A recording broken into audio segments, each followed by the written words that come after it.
Nick Saban goes before Congress, says college football is not at all like it was in the 50 years since he's been a part of it. And do we want to play that clip, Caleb? I'll go ahead and pull that up and we can play that. Go ahead and fire that clip out right now, as Jimmy's appearance is brought to you by Ray Varner Ford. All righty, here we go. All the things that I believed in for all these years, 50 years of coaching, no longer exist in college athletics. So it's always was about developing players. It was always about helping people be more successful in life. My wife even said to me, we'd have all the recruits over on Sunday with their parents for breakfast, and she would always meet with the mothers and talk about how she was going to help and impact their sons and how they would be well taken care of. And she came to me, like right before I retired and said, why are we doing this? And I said, what do you mean? She said, all they care about is how much you're going to pay them. They don't care about how you're going to develop them, which is all what we've always done. So why are we doing this? Wow. Pretty strong there, Jim. And I can't say that I disagree with any of that. No, I agree with him. I think he's spot on with that. And to a certain degree, look, I've mentioned this to you guys before. I do not oppose NIL, but I oppose the structure of it, or the lack of structure, the no guardrails that we have right now. And I'm curious about, and he's right about this. It's changed from 50 years. It's changed from 3 or 4 years from what it used to be. And I know Alabama's program and other programs have been built on trying to recruit really good players, developing and create value for them at the next level. I do not like the idea that a college football player, basketball player, can be a free agent every year. Just put his name in the market and try to make as much money each year. I think that the collectives need to sign multi-year contracts with these players to at least hold them to a school for a while. And if they leave, they get penalized, just like when coaches leave and break their contracts, they get penalized. But he is right about that. And I don't know if I'm jumping the gun here, but I know there's a thought about, well, would Nick Saban be a good czar? Would he be a good guy to lead this? And I'm going to lean towards saying no, and here's why. Saban wants to win. He wants to control things. If he goes into this and he knows he has no chance of structuring this the way he wants it, I don't think he wants any part of it. And I don't think he's going to be able to structure this the way he wants it. So I think he would just say, I'm done. If he were to be asked to do it, I think he would maybe start out and say, I'm done with this. We can't accomplish anything. We can't get to where I want to get to. I'm frustrated. I'm out of here. Oh, good stuff. Jim, Caleb? I'm going to break down the NIL problem real quick because I think we all agree it's an issue. But it's an issue that is very unresolvable because here's what you have to do. And guys, I don't think you can possibly do this. To fix the issue of NIL, you have to fix it in a way that, one, doesn't impede on the money going to the players because that's an antitrust violation. Two, doesn't impede on the money that is being generated from the football program to support other sports like women's basketball, baseball, softball, all the academic programs, you name it.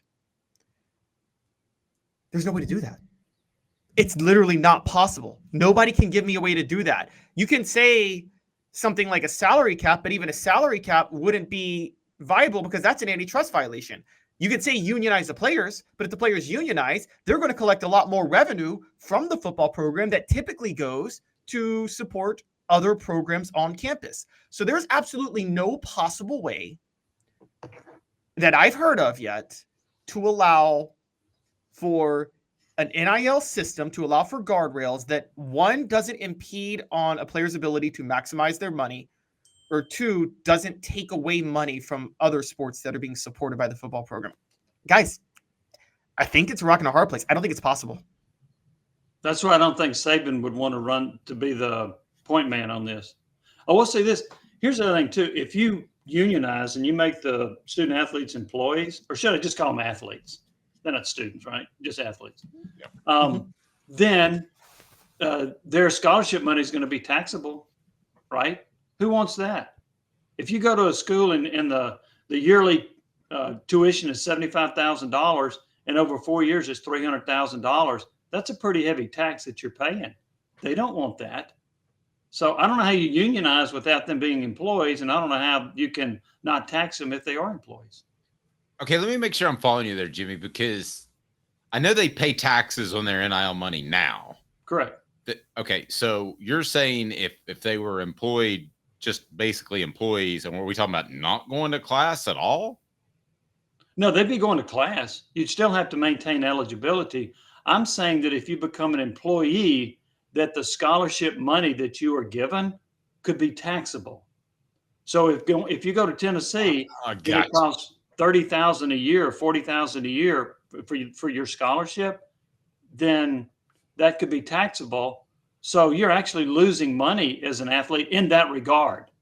So the athlete, I'm telling you, these athletes don't want to have their scholarship monies taxed. But if they're employees, it could lead to that. That's a great point. You could be just a dude who gets the $50,000 minimum to go to a school. And then after you go through it, you're thinking you're just getting taxed on $50,000, but you're actually getting taxed on that scholarship as well. Yes. Great point.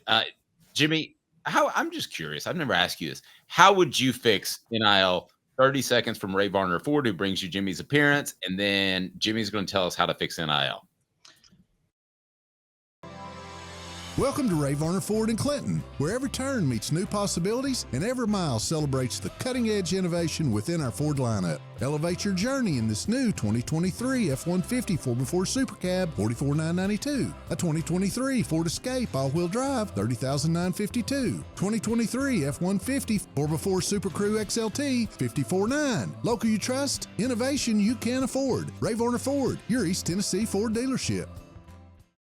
I'm making Jimmy Himes the czar of college football. How do you fix NIL? I would have you sign a minimum 2-year contract if you went to school, so you can't transfer every year. You'd have to wait 2 years to transfer. You get one transfer as an undergrad. You get one transfer as a grad student. That means you could play at 3 different schools in your career. I would have a salary cap, and the players would have to agree to it. Now, however you want to do that, but they would have to agree to it. I am intrigued by Saban's revenue sharing, which I don't know exactly how that would work, but I saw where he would want the revenue sharing. I also would make the NIL contracts with the players public. They want this money because coaches can come and go. Well, coaches' contracts are public unless you're at a private school. So I would make their NIL agreements public, and those would be some of the steps that I would take, none of which they would agree to. But that's what I would do to try to fix it. Jimmy, great stuff as always. Have a fantastic rest of the week. We appreciate you. And it's been fantastic knowing you for now 24 years or something like that, or whatever the math is. Been a long time. Caleb, enjoyed it. Dave, happy birthday. Thank you, Jimmy. I appreciate that. The big 5-0 today. Kind of crazy. And Jimmy brings up a really good point there. That would take away a lot of the potential issues between players. Okay, because Caleb, right now, players here, my grandmother used to say, you know what they say? They say Nico's making $2 million. And I'd go, Granny, who's they? I don't know. Yeah, it's a former president who used to always go, people are saying that's the greatest building in New York. That's right. So right now, people are saying, and this is what's happening amongst the team. I heard that receiver from Oregon got 200 G's. I heard he got 300 G's. I heard he got 400 G's. Well, I want 400 G's because I've actually proven more than this guy. I want 500 G's. I want 600 G's. If it were public, then I think that transparency would actually help college football and would help teams like Tennessee that are already good at NIL. I like that. I like the transparency issue, or the transparency thing. I'm a big fan of that. But again, this is going to have to be coming from Congress, because here's the thing, guys, we got to make this clear. Now, de facto, effectively, it is being orchestrated through the school. But let's be honest. You would have to create a separate, you have 1099, 1040. You would almost have to create a separate tax system for NIL athletes, college athletes making revenue. Is that fair to say? Because How else do you enforce this? I mean, who's to say that Nico Iamaleava can't go to the local car dealership and sign an endorsement deal when anybody else in the world could do that for their market value? And who's to say that he should have more regulations for it? Great point by Mark there. Revenue sharing would work if it started from the get-go, but now the cat is out of the bag. Nobody with a baby coming wants to share their money. They want more money. And there are some guys that have babies coming that are in there. So, yeah, I don't think that this can be put back in the bag. And you know who's to blame for that? Mark Emmert.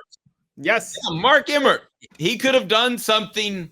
What, Caleb? Am I exaggerating to say 20 years ago?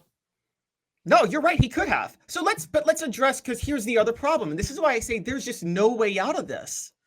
Nick Saban talked about revenue sharing and Jimmy brought it up. And I agree. I think that's more effective than a salary cap, because you can't do a salary cap until the players unionize, or else it would be another antitrust violation. Theoretically, you could do revenue sharing. But Dave, here's what revenue sharing would mean. It would mean that you spend NIL money on Cooper Mays, right? He's on our show. You spend NIL money. I didn't mean to. Okay. It would mean that a portion of that money that Cooper Mays gets would have to be taken from him and distributed to the rest of the players. Well, if you're a car dealership or you're a restaurant and you want to strike a deal with Nico, you want that money going to Nico. You don't want that money going to the rest of the players on the team. That's going to hurt you, the business, trying to get an NIL deal with Nico, isn't it? Yes. And yes. No, you're absolutely right. Because then Nico is going to say, well, I have to give him, let's say, 50% back. That's not going to work out at all. It's not. So there's no way to do. There's no way out of this. There's no fix. I genuinely don't know what the fix is. You either have to violate antitrust law. You either have to have Congress carve out an antitrust exemption where somehow a college athlete's making NIL money is not a violation of antitrust. I don't know how you could allow them to carve out an antitrust exemption. That would violate the 14th Amendment in a heartbeat, the Equal Protections Clause. So that ain't happening. That law would be struck down by the courts. And Mark saying Jimmy Sexton will soon represent the best high school players. I would be stunned, Mark, if Jimmy Sexton hasn't already explored opening up a separate branch of his department to do so. I would be stunned.